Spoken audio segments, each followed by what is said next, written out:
How to change the password in Roblox if you forgot it on PC. Hello everyone.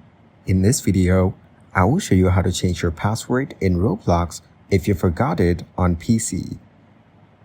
First, navigate to the Roblox website.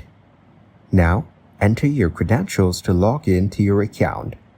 If you forgot, then click the Forgot Password or Username option. You can choose the option either email or phone to recover. For email, enter your email address correctly.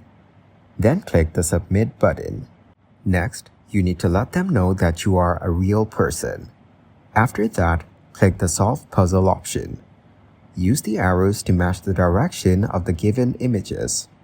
Once you're done, hit Submit.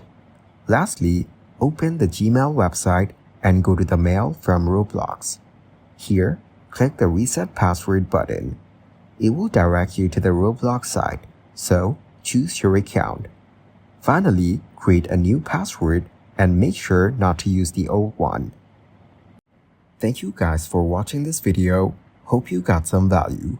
Make sure to like the video and subscribe to the channel to get notified of new videos. See you in the next one.